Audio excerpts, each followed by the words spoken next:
Olá a todos, que tal? Aqui estamos para mais uma meditação, hoje dia, el 17 de enero. Vamos seguir aqui e hoje dia nós temos alguns pontos nomás para destacar com vocês.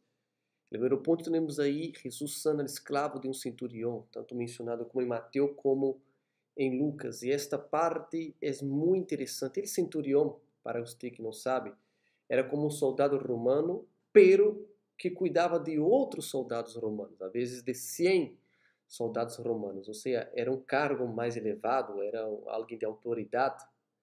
E justamente este conhecimento, esta consciência de autoridade, foi o que resultou em uma fé que Jesus disse que em todo Israel encontrou esta fé. Foi quando ele disse basta uma palavra. E isso é muito interessante porque quando você tem a consciência da autoridade em nome de Jesus, de quem é Jesus, e a autoridade que você tem ao crer em Jesus, tudo cambia. A maneira em que você vê os problemas, as situações, a maneira em que você determina que algo aconteça, ou que você ore para que algo não aconteça, é muito mais adiado de você pedir e esperar, é você determinar, é você crer, é você falar e ter certeza que vai suceder. Então, se dá consciência que o centurião tinha sobre a autoridade e ao mesmo tempo conhecer sobre Jesus, lhe ha hecho ele ter uma fé magnífica.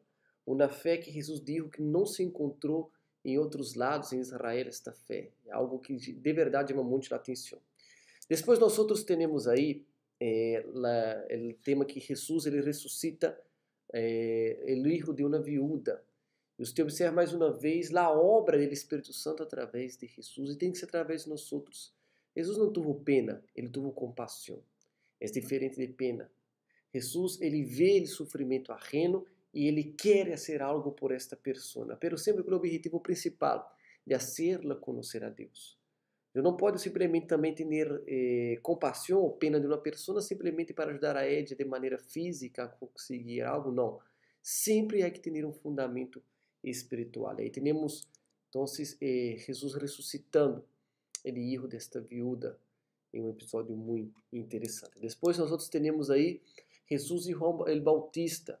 Você observa que Juan estava já preso, pero preocupado com o trabalho, com o evangelho, que se cumpra sua missão. Sua missão era anunciar, era preparar o caminho para o Messias, e aí muito bem. Então Jesus menciona que não há nenhum homem nascido de mulher mais grande, maior que João Bautista. E que João Bautista fazia? João Bautista renunciou uma vida normal, uma vida a seus gustos, para preparar o caminho para Jesus. E de verdade, eu creio que é o mesmo que todos nós devemos ter, essa disposição de renunciar a nossas vidas para viver uma vida que agrada a Cristo e preparar as pessoas para receber a Cristo. Foi o que Juan ha hecho e ele foi considerado o maior de todos. Temos um grande exemplo de como devemos assim, então, para agradar a Deus. Devemos estar dispostos a renunciar a nossos gustos, nosso modo de vida, nossa maneira de ser, em busca de anunciar e preparar o caminho para Jesus, não? E ao mesmo tempo ele destaca também que ele menor no reino dos céus será maior que João Bautista.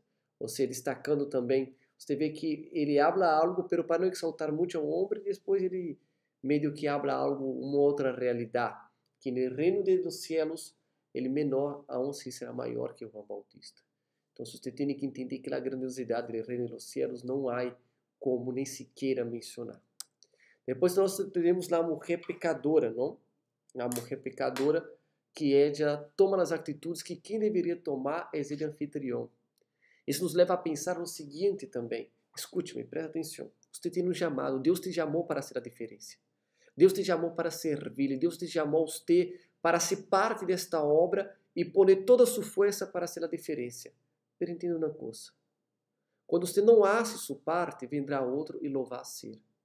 A responsabilidade de lavar os pés, de besar a Jesus e lavar os pés, como o próprio Jesus mencionou, era do anfitrião, de Simeão neste momento, de Simão, não? Pero ele não ha hecho. Não ha hecho, pero não é problema. Você não quer ser, vai vir um pecador e vai ser. Foi o que ella lo ha hecho. E Jesus nos dá uma ensinança muito, pero muito forte, que aonde abundou o pecado, abundou também a graça. Que Jesus amou muito mais, porque ele amor é a disposição de sacrificar. Então, você tem que também ter esta consciência, que Ele nos amou, e amou muito, amou profundo, para perdonar o que Ele perdonou, Ele amou muito. E hoje o mínimo que podemos fazer é dar tudo nós outros por Ele, para Ele. E é o que ella ha hecho neste momento. Entenda uma coisa, a obra nunca vai depender de um homem, de uma pessoa. A partir do momento que a pessoa ella não cumprir sua parte, não fazer o que tem que ser hecho, Deus vai enviar outro. Tontos somos nós outros e perdemos as oportunidades de servir a Deus mais e melhor. E quando hablo servir a Deus mais e melhor, é servir às demais pessoas como se fosse servindo Ele próprio Deus. Sem interesse, sem querer nada a cambio, apenas por amor. Está bem? Aí seguindo aí, nós temos Jesus sigue viajando e pouco antes disso demonstra que a multidão o seguia, o pressionava ao ponto de até ter momentos que ele não conseguia comer, não conseguia alimentar-se porque a necessidade, a multidão eram muitos, era uma quantidade tremenda. E neste momento incluso aparece essa a família de Jesus, preocupados com Jesus, pensando que Jesus havia de certa maneira perturbado sua mente, que Jesus não estava normal emocionalmente, mentalmente falando, mas ele sempre estuvo normal e mais que nunca ele estuvo normal também neste momento. Quando os incrédulos eles veem o modo de vida que levamos, a disposição, a autoridade que usamos em benefício dele próximo, eles não entendem. E muitos também, incluso em nossa família, vão a pensar que nós não estamos bem emocionalmente. Mas a obra de Deus se trata de isso. A obra de Deus se trata de viver intensivamente. Ou seja, é uma vida intensa, uma vida de entrega, de dedicação, a tal ponto de que nada entende, mas você sabe que há mais pouco no que se hace, você sempre vai querer ser mais e mais. Ok? Temos depois aí Jesus, não? Jesus e Belzebu. No momento em que os fariseus eles acusam Jesus de expulsar os demônios através de Belzebu, e Jesus dá essa ensinança também muito clara, específica e direta, de que é impossível um demônio expulsar o outro, porque uma casa dividida ela não vai resistir. Nos hace acordar de que tudo precisa estar unido. Incluso o diabo, para que tenha êxito, ele tem que trabalhar em união, ele tem que trabalhar unido. E não é diferente com nós outros. Por isso que não é normal uma pessoa ter dificuldade de fazer um trabalho em grupo, de compartilhar com o grupo. Não é dificuldade para aquelas pessoas que nasceram de Deus viver em união em uma só ideia. E o secreto está aí. O secreto da força está em você ter a mesma ideia, os mesmos objetivos. Quando um grupo tem os mesmos objetivos, ideias, consciência, este grupo avança. E é o que tem que acontecer também, obviamente, com nós outros, porque o grupo avança, você avança junto com ele. Então, Jesus falou de grande maneira a importância da união, que incluso o inferno ele tem uma certa união também para se trabalhar. Ok? A força está na união. E depois Jesus condena a blasfêmia. E aqui vale a pena falar com vocês que ele fala assim que a blasfêmia contra o Espírito Santo não é perdão. Essa blasfêmia contra o Espírito Santo não é simplesmente um pecado, não confunda as coisas. Você pecou, será que a hora o Espírito Santo me perdona ou não perdona? Não, você tem que entender uma coisa. Mientras há em você um chamado para arrependimento, significa dizer que o Espírito Santo está atuando em sua vida. Nós temos que nos arrepender todos os dias, temos que cambiar todos os dias, buscar ser mais e melhor para Deus, evitar os erros, as falhas, os pecados, todos os dias. Este tem que ser nosso alimento diário. E é o que nós temos que fazer também. Então, mientras esse desejo, essa possibilidade de arrependimento, então arrependimento. Agora, a blasfêmia é acaso de aqueles que já não fazem caso à voz de Deus, do Espírito Santo.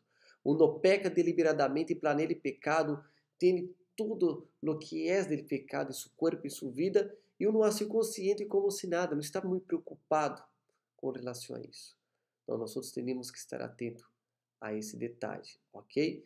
Então, por mais que todo pecado se deve lutar contra ele, o pecado de blasfêmias é esta ignorância. Essa ignorância é a voz do Espírito Santo, que é a única voz que pode levar-nos ao arrependimento. Está bem? Então, seria tudo por hoje. Que Deus bendiga a todos vocês. Amanhã regressamos com mais em nossa meditação. Deus o bendiga.